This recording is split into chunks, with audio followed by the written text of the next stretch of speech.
Alright, what's going on, FishAholics? Rich here, and it's about 5:30 in the morning, just about false dawn. It's really windy, it's 32 degrees, it's really cold this morning, and today's going to be kind of a special day, because this is our first crack at catching some stripers from the surf for the 2018 spring season, and yeah, hopefully with a little bit of luck, we can catch some stripers, so let's hit it.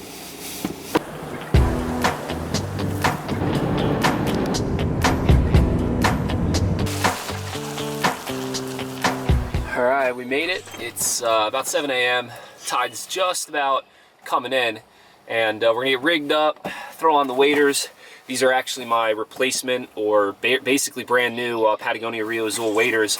About 10 days ago, I sent them my old, like, beyond repairable, pairs of waders, and without the receipt, without the original box, they just, sent me a brand new pair about 5 days ago, which is pretty cool. So anyway, we're gonna get wadered up and then give it a shot this morning. We're gonna fish most of the incoming tide. If we can't get anything this morning, we'll probably hang out for the afternoon, do some snooping, and then we'll probably, maybe fish dusk into dark and, fish a different tide, see if we can catch some fish that way. But yeah, let's hit it.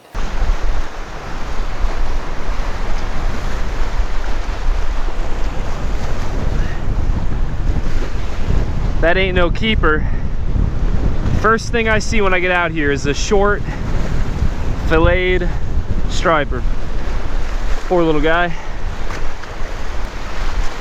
As you can see, it's really windy out here. Tide's still really far out, so it might take a while before we actually get a bite or see any activity. Feels probably like 10 degrees colder with this wind blowing me in the face. I don't know how much time I could take of this out here. All right, man, it's freaking freezing out here with this wind. Probably feels like 10 degrees, 15 degrees colder, and that tide is still pretty far out. I mean, we could either hang out here and just kind of wait until the tide comes up, probably have a better chance of catching a fish, or we could leave, but I don't really know what I want to do. I kind of want to get out of this wind, though. This wind is really being a downer. Oh man, it was cold out there. Felt like it was like 20, 25 degrees casting in that wind. My hands are freezing, except for this hand. I'm wearing like a sealskin, like windproof, waterproof glove on this hand, and the other hand I was wearing just like a regular like batting glove, and this hand was freezing. But what we're gonna do, I guess, is we're just gonna bounce around, do a little snooping, either find some spots that'll have some fish today or maybe have some fish later, and then maybe we'll come back here once the tide gets a lot higher, because the wind was blowing against the tide and the tide really wasn't making any way. It was barely coming up, and maybe by like 12 o'clock, which was high tide, maybe the tide will be at a good point where the fish will be kind of pushed up along the beach, or maybe we'll come back at 11, or we'll come back at like 1 or 2 p.m. and see what's going on. But let's bounce around a little bit and try and make some reports. And of course I hate following reports, so that's the good thing about hitting it the first time around. You can experiment and see where some fish are going to be. All right, let's try it here. Look how dirty this water is. It's like chocolate coffee. That's why I'm using this white Lucky Craft. Got some rattles in it. This is the kind of water it's probably better off using bait, but we shall see. All right, guys, so I worked my way down the beach, and there's a guy to the right of me who's fishing with sandworms and clams, and I just saw him catch 2 short stripers, like 10 to 15 inches, and he kept both and buried both in the sand. That's just not right. This guy right here is not playing by the rules. Guy right in front of me, he is cheating. And I know it's not easy for most guys to, spend all the money on bait and try and catch, a 28-inch striper or bigger, but, that's the name of the game.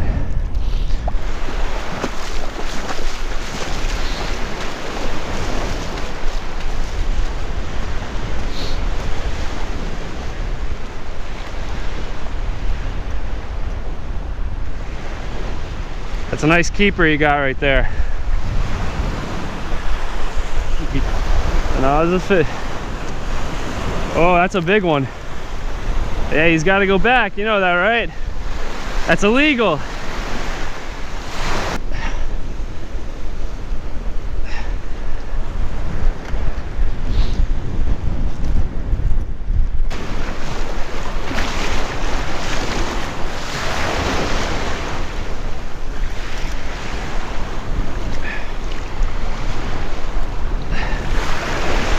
Another one he tried to keep.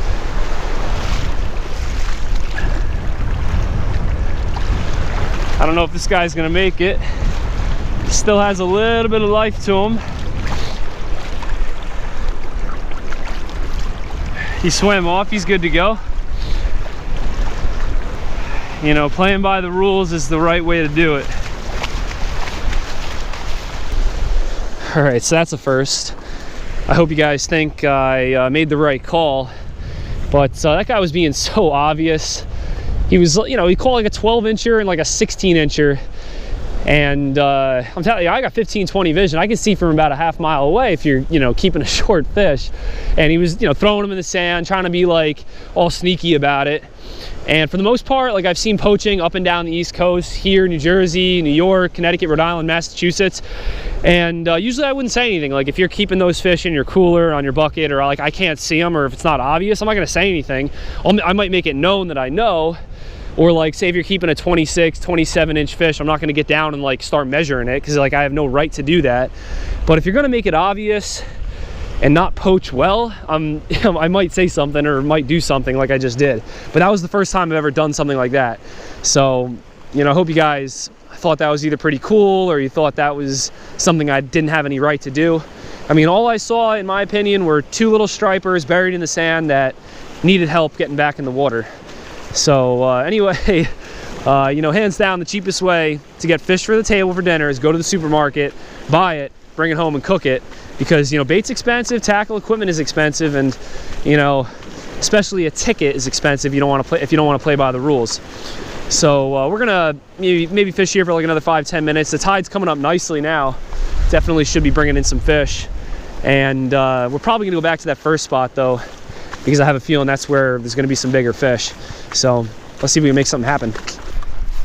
All right, I made it back to spot number 1. Had to wade through a pretty deep creek mouth, but we made it through. The water was almost probably about this far from the top of my waders. Tide's probably as high as it's gonna get right now, so from here on it's probably just gonna get lower, and hopefully we can catch some fish.